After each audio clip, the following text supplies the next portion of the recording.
Salut, c'est Vince, j'espère que tu vas bien. Aujourd'hui, on va voir un truc plutôt cool dans Logic, c'est comment créer un effet stutter. Le musicien.fr, oulala, c'est sexy. Alors, l'effet stutter, c'est l'effet un peu qui va découper, qui va saccader les choses. Alors là, j'ai fait un petit exemple sur une track. Là, c'est la track que j'avais utilisée pour faire le tuto sur la compression sidechain.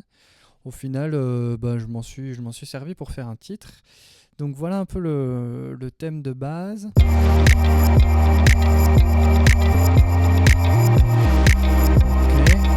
Et du coup, j'ai rajouté un petit effet qu'on fait à partir du noise gate. Voilà ce que ça donne.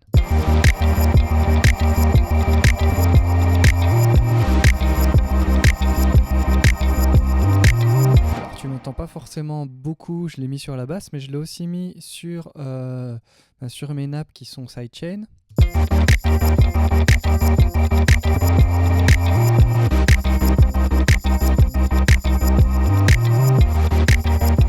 Voilà, je pense que tu as saisi un petit peu l'idée. Alors en fait, c'est assez facile hein, de faire ce petit effet-là.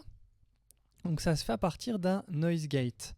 Ok, un noise gate sur lequel on va utiliser la fonction sidechain.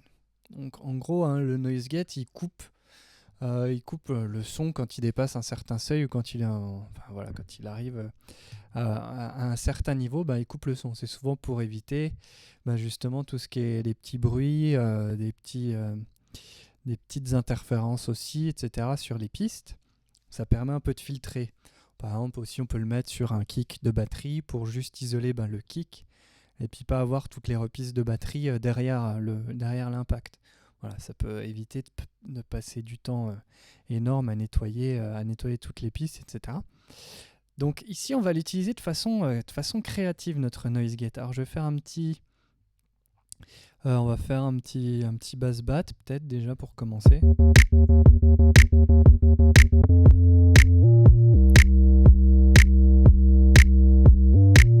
Donc déjà, là, notre sidechain, notre compression, elle marche plutôt bien. Hein. Mais dès qu'on rajoute notre noise gate quand même, voilà, on est déjà dans dans autre chose. Alors, pour recréer cet effet, donc on va mettre un noise gate sur la piste à traiter. Hein. Le noise gate, il se trouve dans les dynamiques, tout en bas ici, noise gate. Voilà, donc je vais le laisser là en place. Ensuite, il nous faut une piste de référence pour le sidechain. Ça va être ce qui va déclencher l'effet en fait. Puisque le sidechain, c'est ni plus ni moins que lier deux pistes, quoi. Lier l'effet qui est sur une piste à une autre piste. Et c'est cette autre piste qui va un petit peu contrôler l'effet de la piste là. J'espère que c'est assez clair. Donc là, ce que j'ai fait, c'est que j'ai pris un petit tambourin, un petit truc de batterie.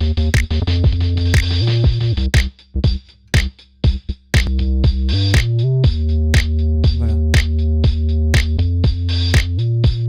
Ni plus ni moins, je l'ai mis dans un ampli parce que je savais pas trop si j'allais m'en servir ou non. Mais en gros, c'est ni plus ni moins qu'une boucle.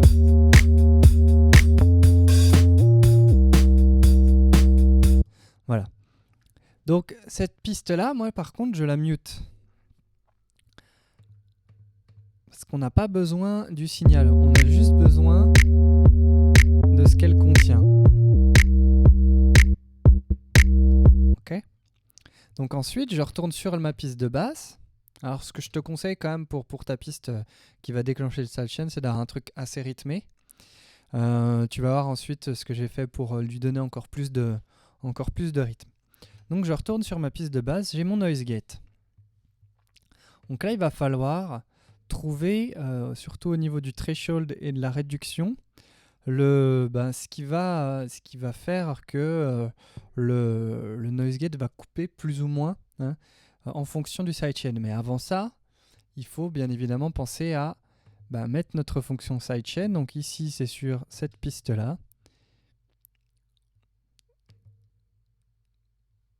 Donc je sais que, voilà, throwback funk beat, c'est celle-ci. Du coup, si je joue mes pistes, là il se passe rien. Maintenant on va baisser le threshold.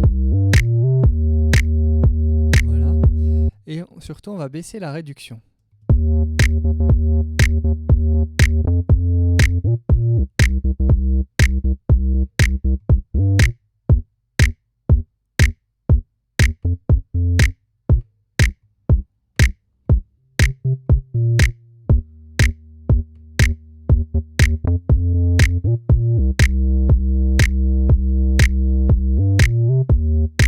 Donc tu vois, plus le threshold est bas, plus il va laisser passer du son.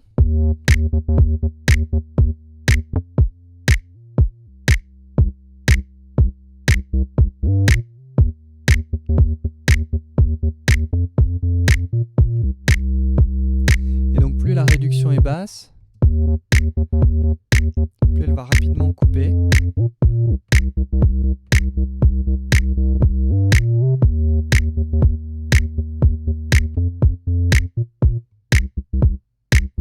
Tu vois, ça fait vraiment un effet, ça fait vraiment clapet quoi. Alors que si on en met moins,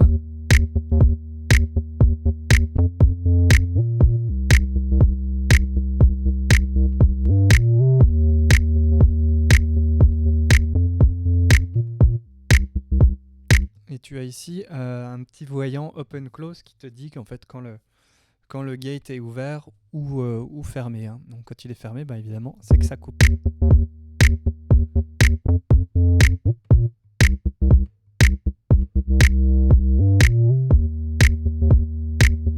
Donc ça, c'est une première chose.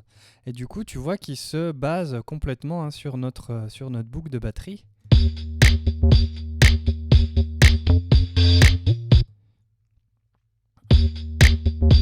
Okay. Et donc, pour lui changer un petit peu le signal, parce que là, c'est un petit peu trop linéaire.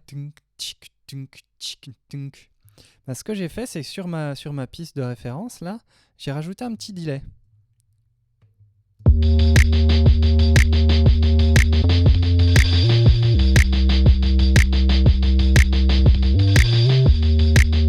Là, je l'ai un peu mis à la zone. En fait, je l'ai surtout mis un peu off-beat pour que ça donne un groove 3/2. Si je voulais, si je le mettais par exemple comme ça et comme ça, en fait ça ferait que rappuyer ces temps forts. Là l'idée c'est de lui donner un espèce de petit groove. Hein.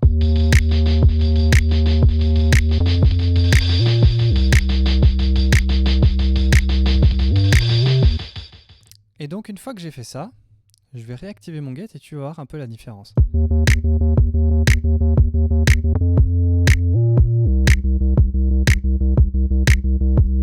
Et quand je coupe mon delay,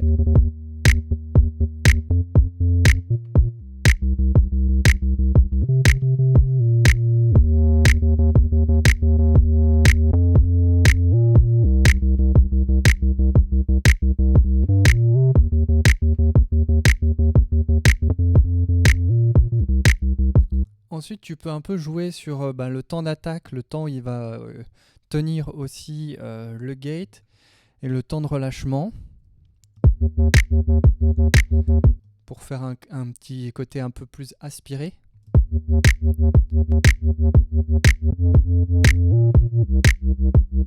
Alors que là, voilà, donc moi j'aime bien mettre un peu d'attaque pour ce genre de truc.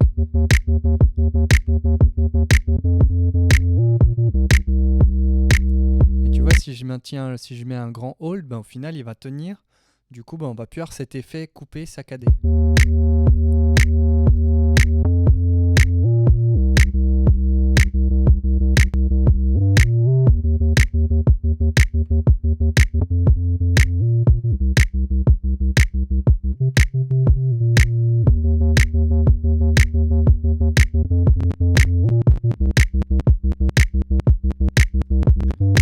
Et tu vois là, quand je coupe complètement le release, ben, ça fait un truc assez moche. Donc,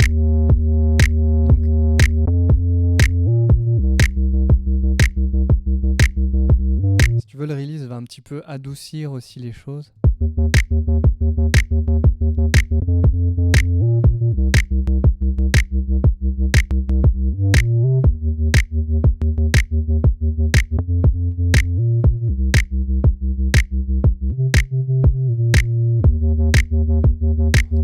ouais, c'est assez satisfaisant.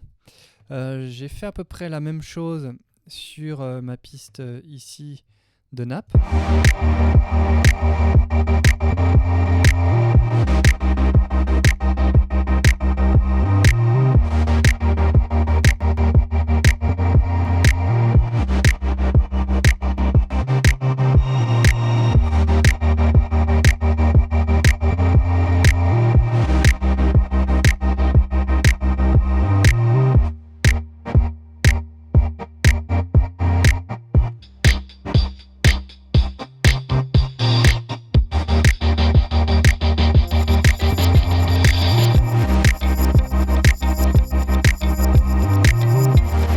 Donc voilà une manière assez cool, je trouve, d'utiliser le noise gate. C'est un côté aussi créatif dans, comment dire, dans ta pratique comme ça. Alors qu'à la base, si tu veux, c'est un outil correctif, plutôt un outil de mixage qu'on va pas mal utiliser en live ou au stade du mix. Et pourtant, tu peux, notamment grâce au sidechain, lui donner un côté beaucoup plus artistique, beaucoup plus créatif en tout cas, sachant que tout ce que tu vas mettre sur ta piste de référence, donc celle qui déclenche le sidechain, ça va largement modifier si tu veux comment dire oh là je perds mes mots, la rythmique, l'effet stutter. Du coup, si je rajoute ici une autre boucle de batterie qui n'a rien à voir, tiens, par exemple, voilà, je vais la mettre ici, on va voir ce que ça donne. Alors je vais couper le delay.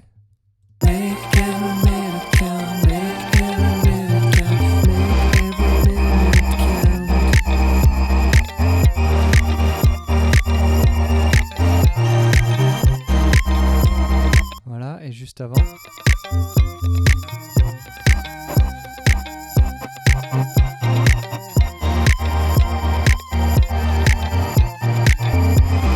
Et si je remets mon delay, un petit peu chelou.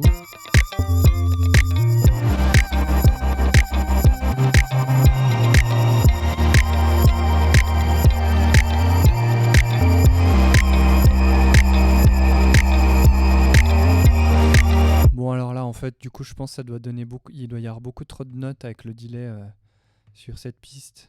Ouais c'est ça. Du coup forcément on perd le côté saccadé. Ce que je pourrais faire éventuellement c'est peut-être la rallonger, voilà, faire un truc.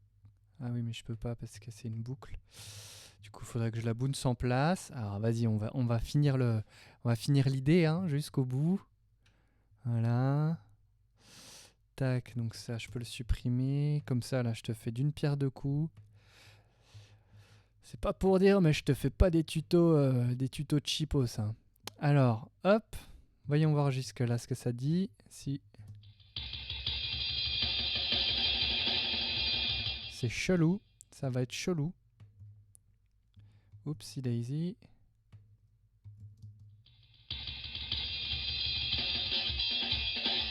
Vas-y, on regarde.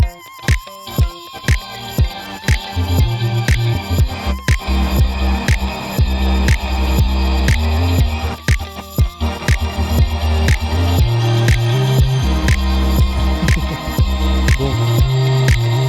Tout ça pour rien, parce qu'au final, c'est bien laid, mais je pense que voilà, t'as compris l'idée, j'ai un peu poussé le vice, comme ça tu peux un peu mieux te rendre compte des possibilités.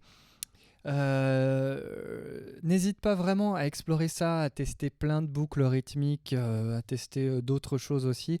C'est sans fin la MAO, et c'est vraiment ça qui est génial.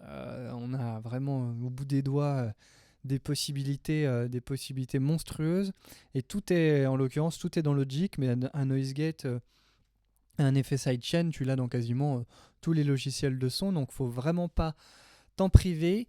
Je vais te laisser sur ces bonnes choses. Si cette vidéo t'a été utile, n'hésite pas à laisser le petit pouce en l'air, ça me fera plaisir. Tu peux me poser aussi des questions en commentaire, j'essaierai d'y répondre à l'occasion. T'abonner à la chaîne si tu veux rater aucune autre vidéo ou tuto.